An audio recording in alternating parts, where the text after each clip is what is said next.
Hello, Counseling 524, my middle school counseling class. Today I'm going to do my stress lesson plan.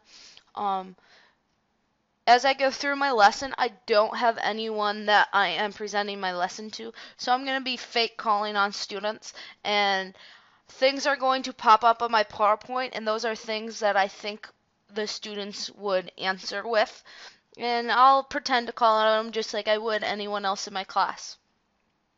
So here we go. All right, eighth graders, what I want you to know about stress by the end of class. I want you to be able to understand what stress is. Identify major life stressors. So a stressor is what stresses you out. And then explore and make a plan to use new ways to reduce or relieve stress. And at the end of class, we're going to learn new stress management techniques, and I hope you can use those in the future. So what is stress? I want you to give me a one word that you think stress is. So I'll ask you for that word, and I might ask you to elaborate a little bit about that word, and I may just move on. It all depends. So if you could please raise your hand. All right, a word that describes stress. Let's go with Sam. You said worrying. Can you give me some examples about what you might be worrying about?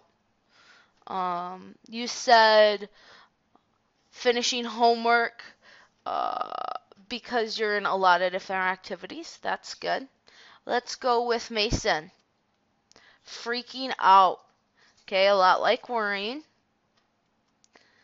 And Chase, you said pressure. Pressure is a very good one. In middle school, you're going to experience a lot of different pressures, whether it be peer pressure, pressure to fit in, pressure to wear different types of clothing, pressure to try drugs and alcohol, or pressure to engage in sexual activity. Michael, you said overwhelmed. Yes, we're overwhelmed a lot in middle school, but can you tell us a little bit about what overwhelms you? And you said trying to keep up your grades, being in extracurricular activities like basketball, and also working with your dad on the farm. That is a lot on your plate. I would feel overwhelmed as well. Danielle, intense. Yes, stress is intense.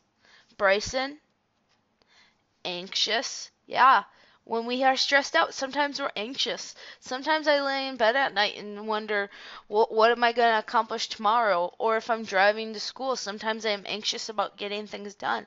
And that is stressful. Danielle, fear. Stress is fear. Ben, nervous. Yes, stress can make us very nervous. And Eric, tense. Yes, if you ever kind of squeeze like this, or you're go like this, yeah, I'm stressed out when I realize that I'm going like this, and I just need to relax a little bit. So those are all really good words to talk about stress, but I'm going to give you the definition of stress that I got from our Glencoe Health textbook, because I'm also your health teacher as well. And the definition is the reaction of the body and mind to everyday challenges and demands. So that is our definition of stress. I'm going to read it one more time. The reaction of the body and mind to everyday challenges and demands. So next we're going to talk about good and bad stress, because stress isn't always bad. Sometimes stress can be good for us. When stress comes in small doses, it can be good. So maybe you have a test tomorrow and you're getting a little stressed out about it, so you need to study. That would be a good indicator of stress. Bad stress would be long term, so you're always freaking out about doing your homework or taking tests. That's not good stress because it's long term or it's chronic. Good stress helps us boost memory, and bad stress we cannot concentrate. Okay, so let's say we're a little bit stressed out and we're reading our textbook, and I memorize it really well. That's good. Now let's say I'm so nervous about taking that test tomorrow that I read through and I cannot concentrate and I cannot comprehend what I'm reading. That is bad stress. And then Good stress helps us accomplish tasks efficiently, and bad stress, um, sometimes we have trouble falling asleep or staying awake. So I was talking about before laying in bed. Sometimes when I'm stressed out, I'll lay in bed and it'll take me forever to fall asleep because I'm sitting there thinking about all the things that I have to do the next day, and I'm really anxious and really stressed out, and I have trouble falling asleep. Has that happened to anyone else in the classroom before? Yeah, see, a lot of you have had that. That's bad stress. We want to be able to fall asleep. Can anyone give me an example of good stress, and one that's not up on the board?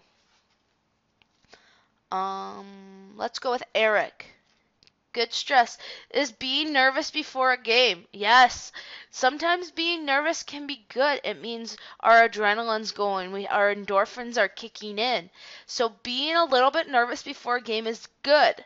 Now, that also can be bad if you're so nervous before a game. Let's say you throw up because you're so nervous, and you're so nervous you can't remember plays. That's bad. So it can be good and it can be bad. And you'll learn in a lot of these situations that sometimes it can be good and sometimes it can be bad. It just all depends.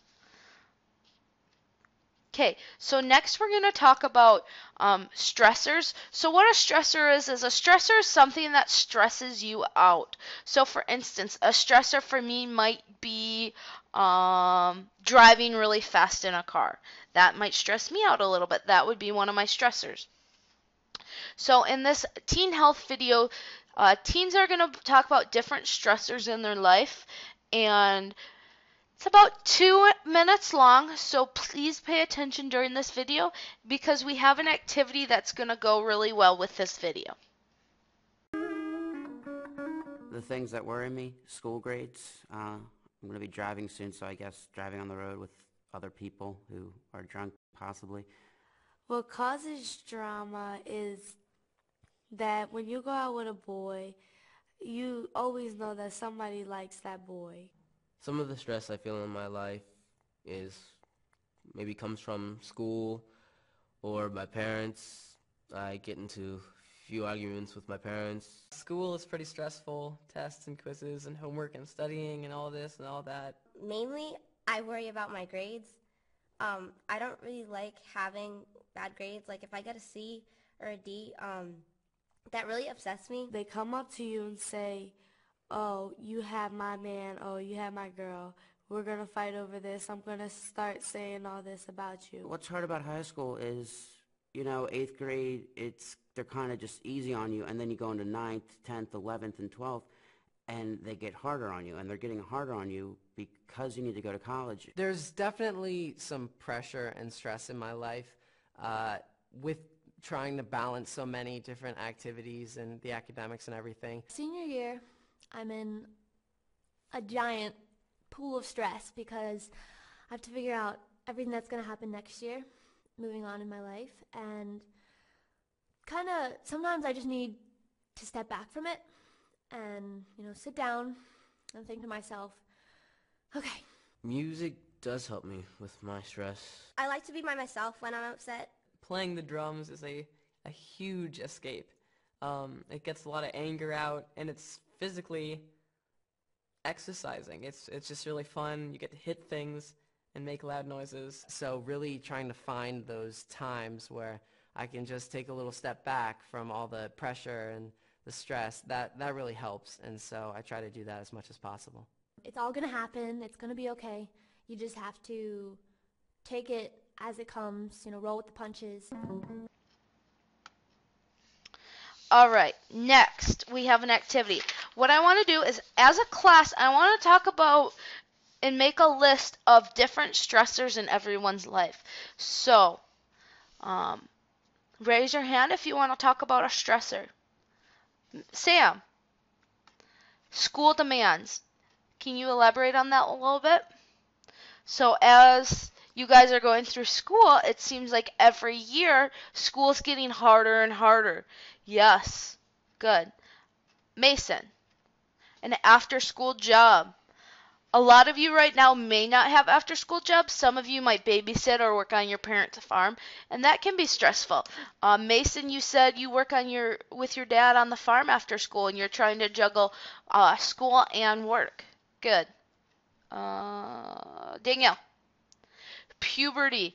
Yes, your body is going through this change right now. We're growing. For boys, you might be growing facial hair. Girls, you might be developing breasts. That can all be stressful because it's never happened to you before.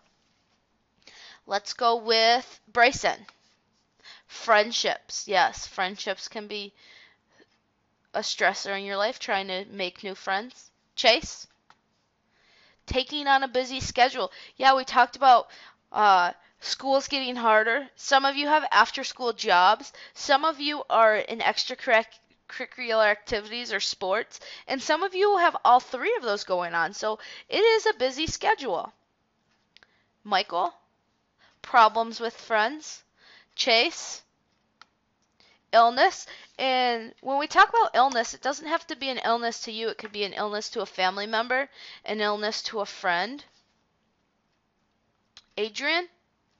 Pressure to wear certain types of clothing. Yes, and I remember that pressure when I was in high school. I remember all the cool kids wore Abercrombie & Fitch, American Eagle, and Hollister, and I felt pressure to wear that clothing. Now as I get older, I just want to buy the cheapest clothing, but I remember that pressure.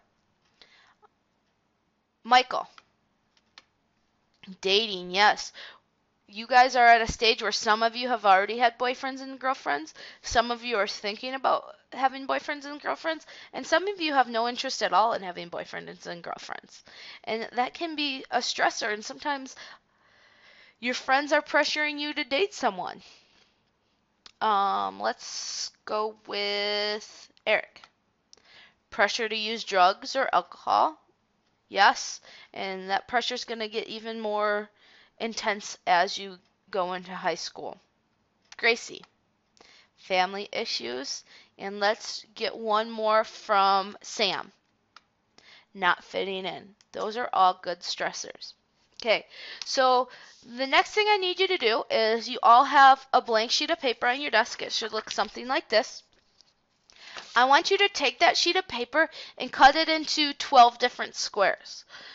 And in each one of those squares, I want you to write one of the 12 stressors that we have on the board. So each one of those stressors should be in a square on your sheet of paper. And I'll give you a few minutes to do that. Okay, now that you have all your stressors written down on the sheet of paper, I want you to rank them from the most stressful, which will go at the top of your desk, to the least stressful, which will go at the bottom of your desk. And I'll give you about a minute or two to complete that. And I'm going to walk around and just kind of observe each one of your stressors. Good. Now, as I walked around the room, I saw that everyone has ranked their stressors differently. A person's number 1 stressor might be another person's 12th stressor. So I just want you to know everyone responds to stress in different ways. So something that might stress me out might not stress you out. One event may cause a great deal of stress for you, but may not bother me at all. That is because it is not the event that causes us stress, but what we think about that event that bothers us. Okay? And I'm going to give you an example on the next slide. All right. Now let's say we have person A and person B, and they're going on a roller coaster ride. Person A says, roller coaster ride, I'm going to die. And she is absolutely terrified. And person B says, roller coaster ride, this is great. And he's exhilarated and excited to go on this roller coaster ride. And for person A, this is a stressor. For person B, it's not a stressor. It's the same incident or event, but it causes stress to one person and doesn't cause stress to the other person. Okay? Now, I'm going to talk about event, thought, and reaction. It wasn't the roller coaster ride that caused person A to be terrified. It was her thoughts about what might happen to her to cause her reaction.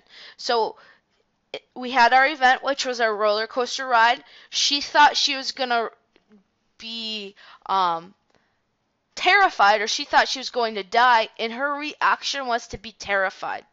Now, person B, the event was roller coaster ride. His thought was, wow, this is awesome, and his reaction was excitement or exhilaration. So each person's different. What stresses one of you out might not stress the other out. Alright, now we're going to talk about how we can deal with stress. So let's talk about different things that help you deal with stress. Travis, music. Listening to music helps you deal with stress. Eric, exercise. What type of exercises do you do to deal with stress? Okay, so you like to run or lift weights or play basketball in the gym. That's good. Adrian, you like being alone when you're stressed out. And some people do like to be alone. Let's go with Sam. You like talking to a friend. Good. So you feel like you just, when you're stressed out, you have to get it off your chest. Okay? And Gracie, being more organized. So you get stressed out a lot over school, and your agenda and writing things down in your agenda reduces your stress because you're more organized. Good. So the next thing that we're going to do is we've talked about what stress is. We've talked about what stresses you guys out. Now let's talk about how we can manage that stress. Okay? And I have two things that we're going to do to try to reduce our stress. The first one is a deep breathing exercise.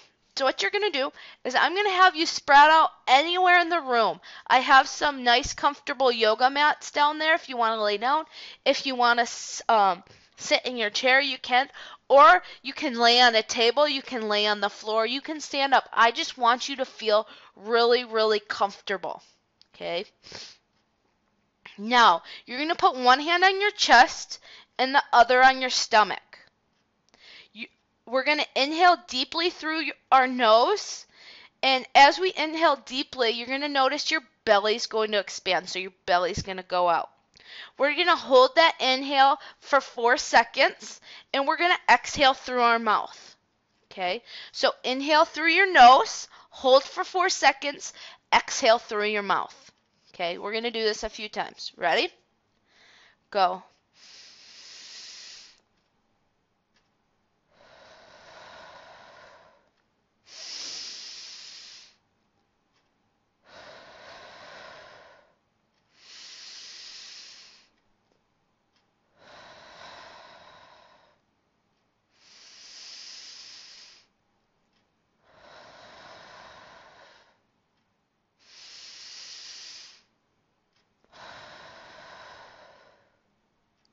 Good.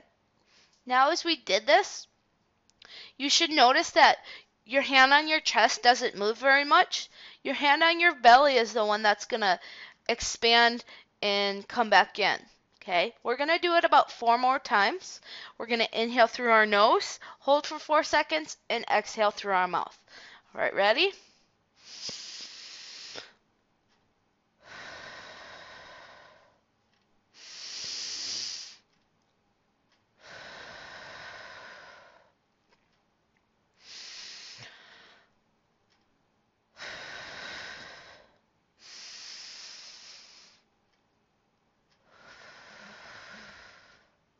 Good. Now, that is a great technique that you can do anywhere. It doesn't take a lot of time. And right now, I already feel a little bit relaxed. Now, raise your hand if you feel a little bit at ease, tired, or relaxed. Good. So about half of you think this worked, and that's good. So let's talk about our next technique. It's called progressive muscle relaxation. So once again, I want you to get spread out in the room. You can sit in a chair, you can lay down. This doesn't really work standing, as you need to be really comfortable. And even right now, I'm going to take off my shoes. And it says take a few minutes to relax, breathing in and out in slow, deep breaths, which we've already done. And when you're relaxed and ready to start, shift your attention to your right foot. Okay? So right now, we're putting all our attention on our right foot. Slowly, we're going to tense the muscles in your right foot, squeezing as tightly as you can, and we're going to hold it for 10 seconds.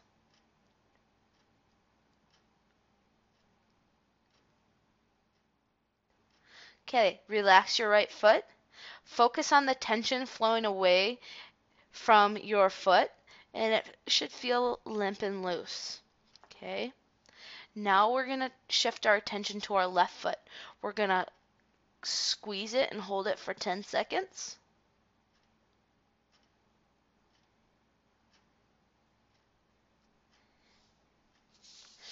Good. Now, our right calf, we're going to squeeze our right calf. We're going to squeeze it for 10 seconds.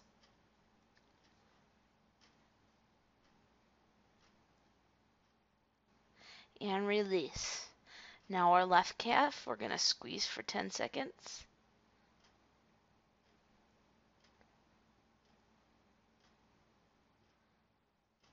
Good. And release. Now our right thigh, squeeze that right thigh.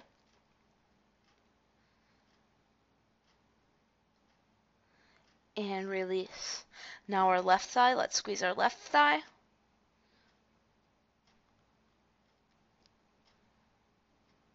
And release. Now we're going to do our hips and our buttocks. We're going to squeeze, hold for 10 seconds.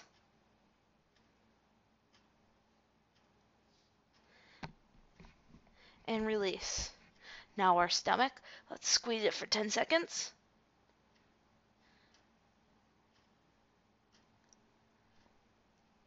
And release. Now our chest, squeeze for 10 seconds.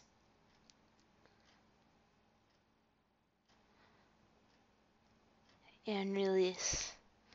Okay, now our back, we're going to squeeze for 10 seconds.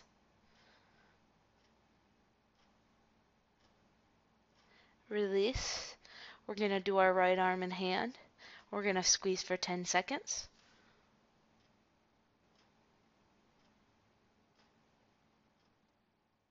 And release. Now our left hand and left arm, we're going to squeeze for 10 seconds.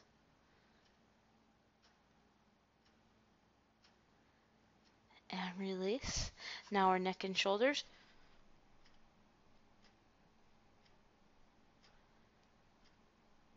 And release. Now our face.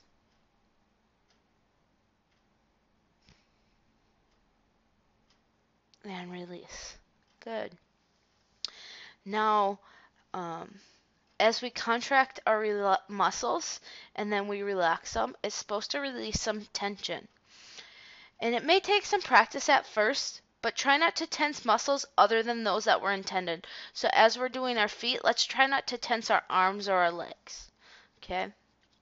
And like I said, this takes quite a bit of practice, but it's another good stress management technique. It just feels like all the tension is released from that area. And it's really important to remember deep breathe in between each contraction. We didn't really do that during the exercise because of our time, but remember, take a couple nice deep breaths like we learned before, and then move on to the other muscle.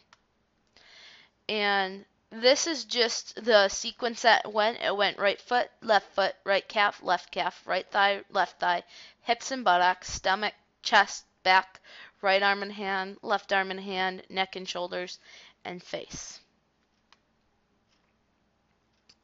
All right, let's talk about managing stress. Okay, some things that can help you manage stress is you want to slow down. Find something to make you laugh, listen to music, take a bath, and be a little kid for a bit. Okay, you guys aren't adults now. Let's just relax and be a kid. Okay? Exercise. We can join a sports team, walk after school, join a gym. And then get plenty of rest and eat well. Eating breakfast is very important. It's probably the most important meal of the day. It's important not to skip meals. Eat 5 servings of fruit and vegetables a day. Get enough iron and calcium, especially for girls going through puberty and menstruating. Limit your junk food. And then drink 8 glasses of water each day. Okay, this is minimum. If you are active, you must drink more than 8 glasses of water a day because you're sweating and you're dehydrating yourself. And when you're dehydrated, you feel very tired. Get organized. Someone talked about using a planner that helped them become less stressed. Create a list of priorities. Like if you're me, I have that sticky note feature on my computer, and I create lists of what I need to do each day. And get rid of clutter. Sometimes clutter can make you really stressed out. For instance, when I was in college, I could never do my homework if my room was messy. So I always had to clean my room before I could do homework. And then discuss your problems. Don't feel alone when you have a problem. Talk to someone. You have parents, siblings, friends, or me, the school counselor. You can talk to me about anything. All right. Now I'm going to have you take a little time to answer the questions on the student evaluation sheet. And please turn that into the basket at the back of the room. And I've enjoyed our time together today. Thank you very much.